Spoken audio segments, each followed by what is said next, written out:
donc maa ngi tudd El Hadj Abdoulaye Tall,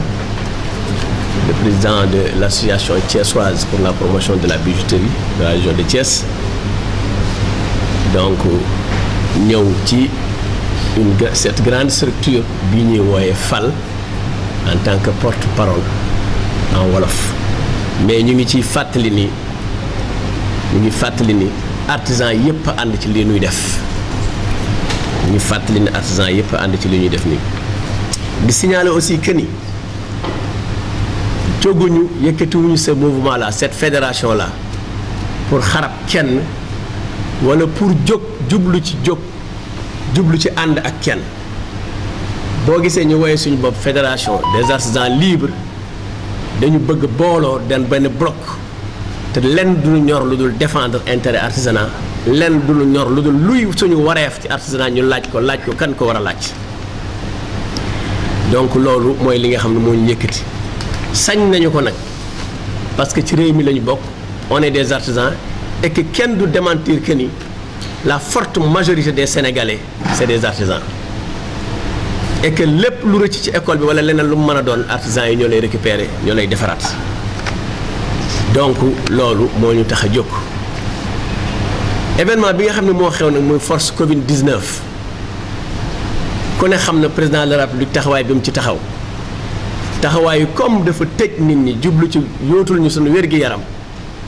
génne un grand fonds boo xam ne daf ko jublu soutenir ñëpp. kon artisanat ñu dégg ci ñëpp di ci gis seen bopp su ci artisanat gisul boppam war na feeñal ni gisu ci boppam xarabul nag peut-être président ngi liggéeylu.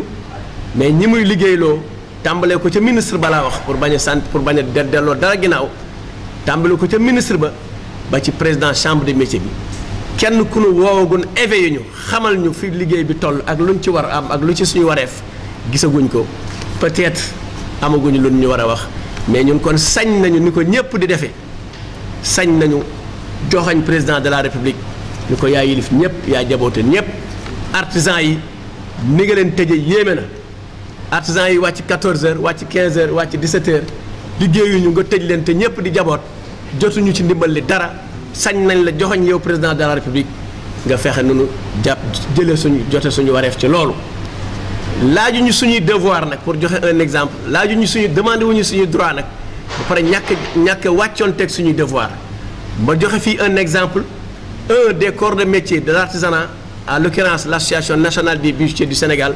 contribué na ci mbas mi comme ni ci ñu bari contribué jusqu'à une valeur de 4 millions de francs CFA te artisanat la ko defal particulièrement la bijouterie. kon artisanat am na góorgóorlu gu mu góorgóorlu ci def ci wareefam ci lu mel noonu waaye nag mu ngi demandé nag li mu ci war a yellool ñu jox ko ko. donc loolu mooy li nga xam ne moo tax ñu boole suñu mbooloo gi wax président de la république mu taxaw ci ñun wax ak ñun directement it nag parce que bu seetloo. bi mbir mi yëkkati ko ak léegi bu seetloo ne jombul mu ngi liggéeylu te ñu ngi koy feeñalal ne loolu muy liggéeylu yegsiwul ci ñun bu jógee nag fala ngi nii am na moyen ak pexe yu mu jokkoo ak ñun directement te lu ci ñëw ci ñun jëm ci artisanat yi dinañ ko organiser ba mu dem ci artisan yi na mu ca war a demee incha allahu taala. donc loolu mooy li nga xam ne moo ñu tax a jóg. mënuñoo bañ a gërëm nag remercier sant particulièrement Baye Serigne Samb. mooy responsable fii en même temps di un grand artisan parce que c'est un restaurateur local bi moo ñu ko joxal boppam donc c'est un grand souteneur de cette fédération on le remercie particulièrement du ñu sant suñu bopp mais leader yi nga xam ne ñoo def initiative bi yëkkati ko mu jaare ci ñoom parce que ku wal mburu tuddub dëkk muy Martin Mangane ak Ndiob Sow Ndiob dinaa sàkku ci yow sax sama interlocution en wolof bi su amee ay manquement dinaa sàkku ci yow nga dolli ko ñu ngi remercier particulièrement la grande dame Adja Maymouna Samb ku ne xam ne loo ko woo ci artisanat ma nga ca te amul lu mu ko jaralul damay bañ a xaabaabal mais li ñu tax a jóg dëgg daal mooy loolu. asalaamaaleykum wa rahmatullah. maa ngi nuyu ñi fi teew ñëpp ci salle bi di nuyu suñu mbokk journalistes yi ñu ngi leen nuyu bu baax li waa ji wax lànq rek nee na nit moom boo teree kenn ñëpp nga teral di gërëm suñu yaay Adja Maymouna Samb di nit ku baax nit ku gore nit ku ñu yàgg a jàppale tey cause bi nga xam ne moo ñu indi fii ñu koy wax kenn rek la moo tax ñu di ko wax mooy son excellence président de la république Macky Sall. ñun ci dëkk bi la ñu dëkk nekk ay artisans pendant 3 mois am feebar bu fi gana si ñun ñëpp ñu koy xeex bu 2 heures ñu wàcc ñu ñibbi su 8 heures ñu tëj ñu dugg suñuy kër boobu ba léegi mu man ñetti weer président am loo xam da koo génne di ci jàppale askan wi daanaka ñun mën nañu tudd dañu ñoo boddi te nag ñun liggéey nañu fii liggéey boo xam ni nit ku nekk war nga ñoo bàyyi xel ndax xale bu ci dem école mokkaloo ci ñun lañ lay indi xale bu ci dem daara ba wàcc ci ñun ñii lañ lay indi ñu jël la def la nit daf ci yow xel daf ci yow xam-xam yar la ba pare nga ñibbi sa kër jariñ say mbokk kon ñun balaa kenn dimbali nit ñun ñii la war a dimbali ndax ñun tey jii li ñuy liggéeyal askan wi dafa nekk lu leer nañu lu dul làmbatu ndax ñii fi toog ku leen gis xam ne ñoom ñëpp ay responsable lañu dañuy liggéey di ko yóbbu seen kër di fay courant di fay ndox li leen waroon def yëpp ñu koy def son excellence bi nga xam dafa génne pour maye courant bi ñun suñuy compteur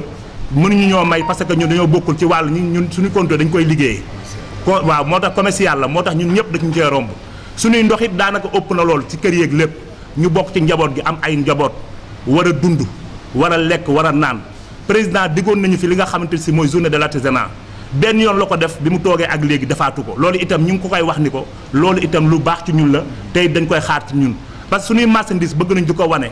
ñu am ay financement di mën a dem foire di mën a am ay financement di mën a dem foire di mën a ñoo xamante am nañ ñoo xamante ni tamit ay formation dañ ko soxla ci xale yi loolu itam bëgg nañu président jàpp lañ ci li nga xam ne daal moom la ñuy wax mooy ñun ñi ñëpp ñi ngi gërëm ñëpp tey ñi ngi lancé appel bépp dëkk boo xam ne yaa ngi Thiès nekk Sénégal di liggéey ci wàllu chambre de métier ñi ngi lay ñaan ngeen génn ngeen def ñii ñu def parce que tamit président dafa war a xam ñun ci njabootam la ñu bokk daf ñoo war a jàppale daf ñoo war a dimbali daf ñoo war a suturaal lépp nag bu ñu ko déggee dégg ba ci jakartaamaan yi ñiy def bongo ñiy def musique lépp mu jël alal di ko fa dugal tegg ñu ñun te ñooñu ëpp ñu ñu jom ëpp ñu ñu ngor ëpp ñu ñu dignité gën ñoo bokk ci réew mi mu jël leen dimbali leen blessé ñu arab loolu dinañu metti loolu moo waral ñu toog fii li ñuy wax nag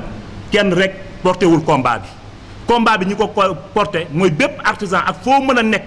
ci Sénégal combat bi sa combat la parce que tey jii bis bu ñu demoon ba pandémie bi jeex ñu lim président li ministère yëpp gërëm leen dikk ba ci ministre de l'artisanat mu jéggi ko dina am lu ko naqari kon président ñu ngi lay wax ni la sa ministre bi bu fekkee wax nga ni ko nañu jàppale war nga koo wax bu fekkee waxoo ko itam war nga koo wax te it ñu ngi xaar jàppale parce que tamit ci Korité la ñu jógee ñun ñi ñëpp suñu liggéeyu Korité la Korité gi yëpp liggéeyuñu ñu jëm ci bis bu mag muy Tabaski te it ñun ay père de famille lañ te am na lu ñu ci war école bi le 25 bii ci kàttanu yàlla dafa war a ubbi am nañ ay njaboot yoo xam dañu war a jàngi tey ji ñi nga xam ñooñu war a fekk fa ñuy fekk di ñu jox sax ay masque wala dara yàlla dogal na loolu lépp amul mais lépp mun loolu nañ ko yàlla mais nag lu doy dafa war a doy président daal ñu ngi lay lancer appel xamal la lii nag suñu première phase la boo xamante ni si dañ lay ñaan gi nag mooy ñu wax la ñun ci la ñu bokk am na foo xam ne bu ñu fa toolee dootuñu ñaan lu ñu moom la ñuy dem jël si parce que ci Sénégal la ñu dëkk di fay lempo di fay courant di fay ndox di dundal askan loolu daal laa amoon ci lu may mottali rek maa ngi sant nag waa taabal ji yëpp ku lim juum parce que ñi fi nekk kenn mënu leen a lim. salaamaaleykum mbooloo mu tedd mi maa ngi leen di nuyu di rafetlu seen teewaay di rafetlu seen xalaat di leen xamal ni ñu ngi sant yàlla di sant yonent bi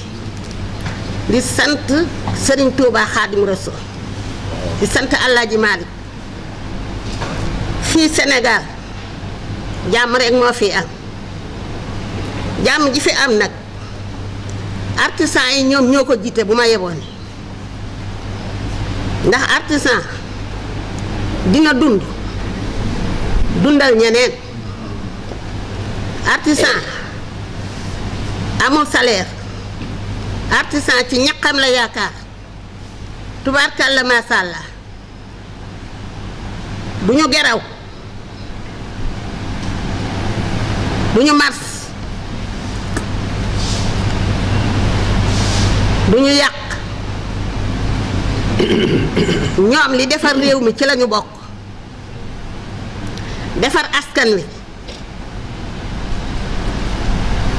bu ñu paree nag ci artisan yi ñu ngi gërëm président de la république lan moo tax président de la république dañoo wutal ministère muy ministre artisanat wutal ñu direction muy directeur artisanat wutal ñu chambre de métier région bu nekk am benn bala ngaa jóg nag di dem ci président de la république wala ngay dem ci directeur artisanat wala ngay dem ci ministre bi ci sa président chambre de métier moom ngay jaar li nga xam ni mooy revendication artisan yi chambre de métier ñoo war a jóg ñoo war a dox ñoo war a lijjanti pour wàllu artisan yi ñu jot ndax gouvernement bi gis nañu bu baax action yi muy def gis nañu itam ñi muy jàppale waaye nag dañ cee boolewul artisan yi ñun nag mënuñoo jóg jubal ci moom direct xamuñoo jàppale bi muy jàppale askan wi xamuñu artisan bokk na ceeb déet waaye ñun gisuñu dara artisan yi gisuñu dara artisan yépp nag te it yaakaar naa ni ñeneen ñi muy dimbali ku ci nekk am nga ci loo jàpp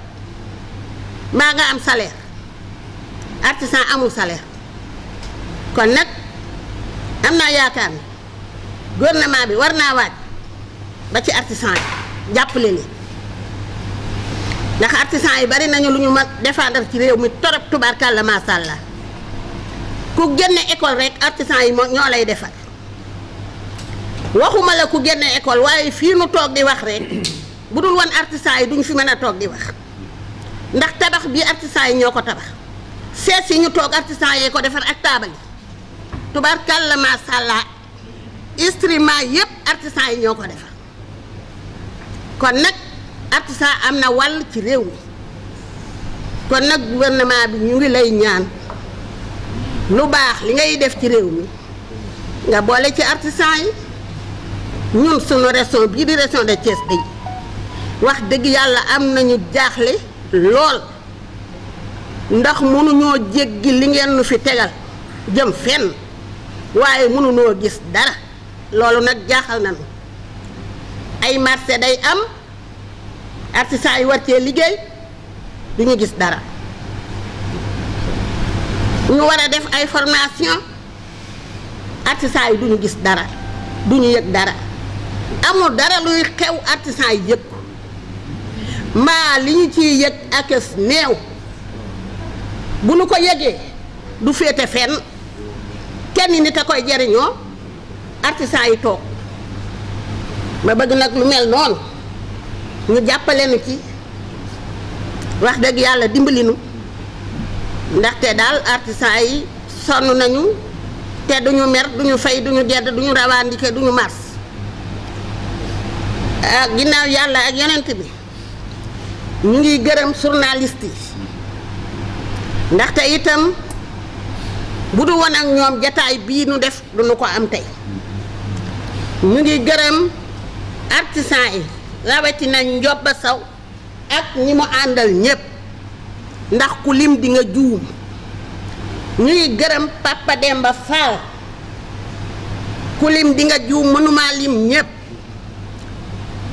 fukki corps de métier ngi fii toog ak ñett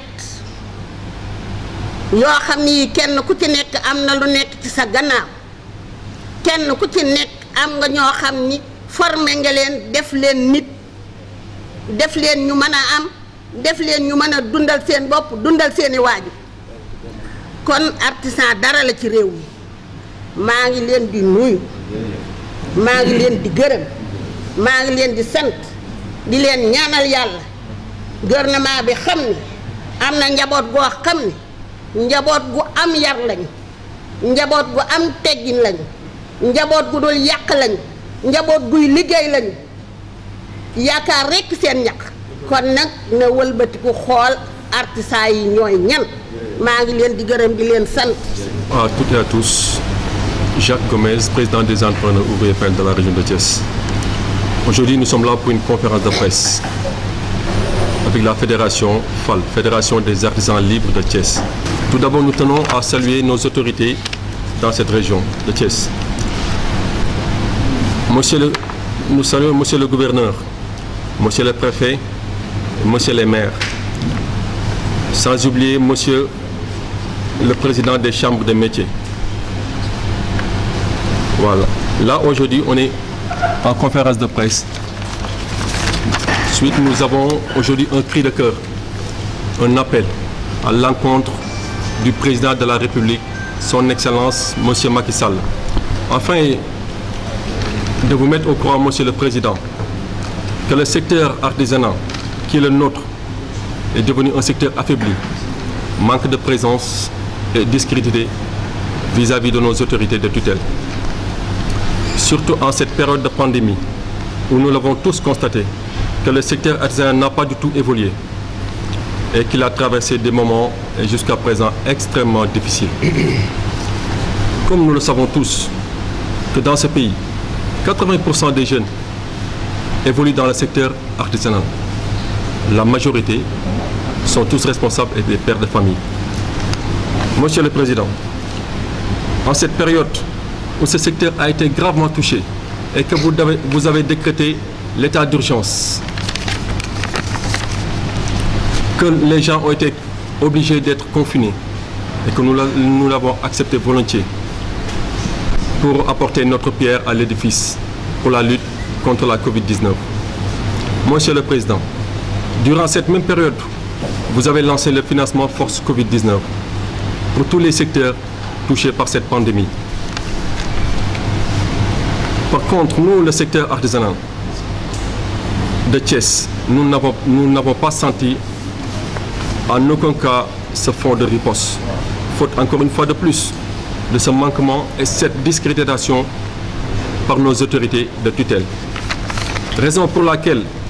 nous, les présidents d'associations, nous nous sommes concertés pour tirer la cloche d'alarme. Fin de la récréation. L'heure a sonné pour que ces négligements s'arrêtent. Monsieur le Président,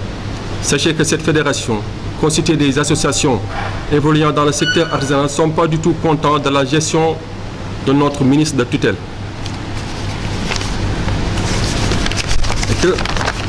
Et là, nous avons pris la ferme décision de bien mener à bien notre propre combat, qui est de développer ce secteur qui est le nôtre. Enfin, nous tenons à remercier tous les présidents d'associations, nos partenaires et toutes les autorités de la ville de Thiès.